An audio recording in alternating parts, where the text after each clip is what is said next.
Shotgun Wedding is a brand new Amazon Prime film that hit Amazon Prime exclusively on Friday, January 27th. The film's about Darcy Rivera, played by Jennifer Lopez, and Tom Fowler, played by Josh Duhamel, who are about to get married in the Philippines. And their whole family comes in, including Tom's mother, played by Jennifer Coolidge, uh, Darcy's father, played by Cheech Martin, and Darcy's ex-boyfriend, Sean, played by Lenny Kravitz. But things go wrong when a group of pirates try to get hostages of the whole bride and groom's families as the bride and groom try to escape this entire awful marriage situation. The film is an hour and 40 minutes long and is rated R. Welcome back to a brand new movie review here at Mac Talks Movies. We're talking about Shotgun Wedding. If you're new to the channel, please subscribe, ring the bell. I do movie reviews, TV show reviews, movie rankings, and do a box office breakdown show every single Tuesday. So please subscribe, ring the bell if you're new to the channel. Comment down below. What are your thoughts on this film? If you've seen it, tell me, did you like it, not like it? If you've not seen it, tell me, did you know this movie came out on Friday? Are you going to check it out this upcoming week? Maybe save it for Valentine's Day. I have no idea what you want to do, but let me know in the comment section. Please like the video, the thumbs up button down below. It helps more than you think. So please hit that like button. So this movie also comes from director Jason Moore, who directed films like Sisters, the film with Tina Fey and Amy Poehler in 2015, and the first Pitch Perfect film. Also comes from writer Mark Hamill, who only other movie that he wrote before was Two Night Stand, movie from 9 years ago with Miles Teller. Now, the film's also, Jennifer Lopez doesn't just star in it, she also produces the film alongside, shockingly, as a lot of people probably, Ryan Reynolds is an executive producer on this film. Josh Duhamel actually turned out to be like the third choice for this main character. Reynolds was originally a producer and a co-lead in the movie. He had to drop out. Then it went to Armie Hammer, and we obviously know how all that happened. So instead of Armie Hammer, now we're at the Josh Duhamel and Jennifer Lopez, but Lopez is a producer on this movie. The trailers didn't really get me that excited for this movie. It was really dreading having to watch this movie. Did not have good movie written all over. So let's get into the positives and negatives. I'll give you my score out of 5 stars. For me, the biggest positive of the movie is that the movie does have a fun vibe to it. The movie knows exactly what it is, which is actually a huge positive with this movie, is that it knows exactly what it is. Yes, it's ridiculous, it's cheesy, but clearly the people who are making this movie had tons of fun. I know for maybe a lot of people, they don't really care if you can tell the actors are having fun on screen, and that doesn't enhance your experience. But for me, at times it does. And for me, you can really tell that a lot of these actors had fun working with each other at least, and had fun just doing this type of movie. Obviously, maybe because this is a vacation type movie to do in the Philippines, and it's a nice couple months to kill. But it was a fun time watching these actors on screen for the most part. Lenny Kravitz is a person who you just don't see act a lot anymore. He's in things. I haven't really seen him. I can't remember him being in a movie since like Hunger Games, in the Hunger Games franchise, where he was really good in that franchise. But he's also a really pleasant surprise, stealing a lot of scenes that he is in, especially in the first 2 acts of the movie. He's tons of fun. Obviously, Jennifer Coolidge is there to steal the show. Once again, you either like her comedy or you don't like her comedy, and I'm more in the positive. I'm not like the biggest Jennifer Coolidge fan, but I'm definitely enjoy her comedy, and her comedy is actually a perfect addition to kind of the insanity of the movie and how ridiculous the movie is. And that very over-the-top, ridiculous comedic performance, I think, fits this movie very well.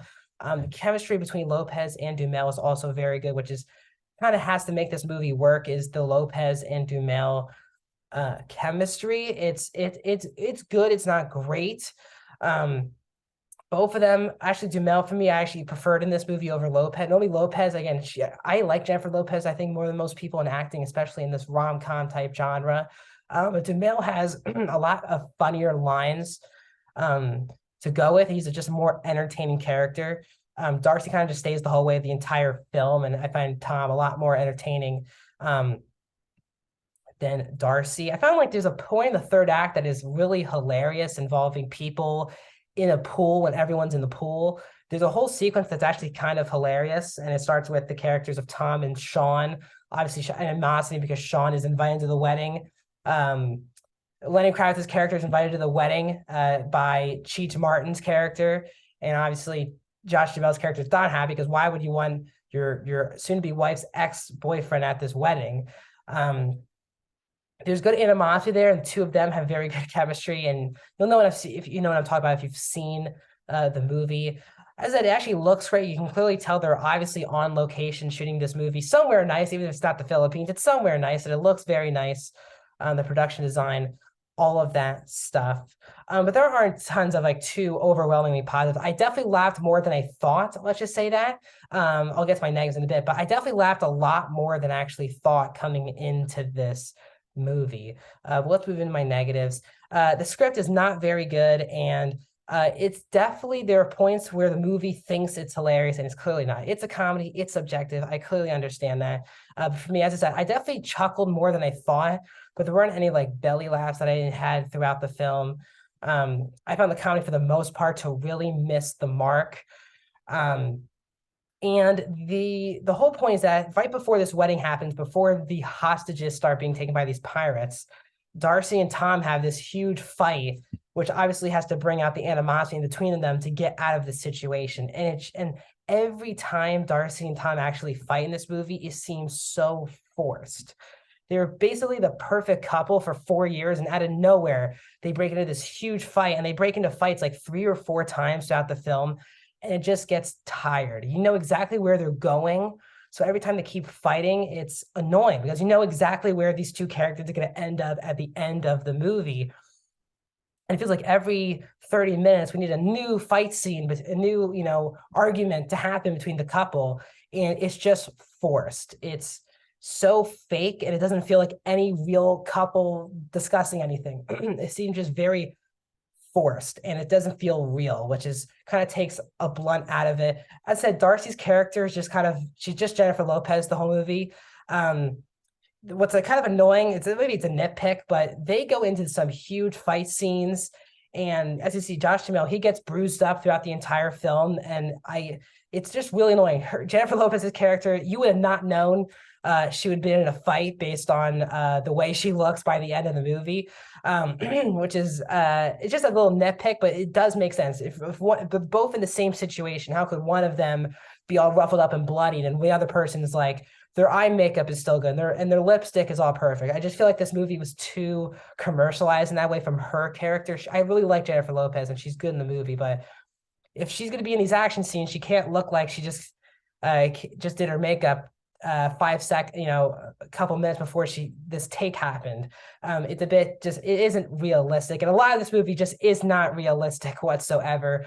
And it gets to the point where it's too ridiculous and it becomes a cartoon in many aspects. When the movie doesn't work and it's ridiculous, the movie can actually be quite boring, and the film feels a lot longer than an hour 40 minutes. But overall, I thought this is going to be one of the worst movies I see all year long. It's definitely not that, but it's also not a good movie either. So I'm going to give Shotgun Wedding a 2 out of 5 stars. That's actually higher than I thought coming in.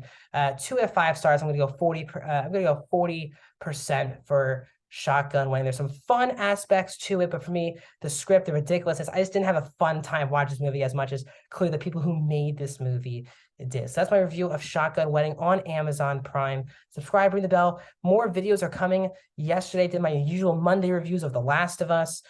Releasing the same time as this is my box office breakdown show. Tomorrow, I'll get my review of The Bad Batch, and then 2 more movie reviews this week, including You People, which dropped on Netflix, and Knock at the Cabin on Friday. So tons of reviews are coming. We'll see you guys soon.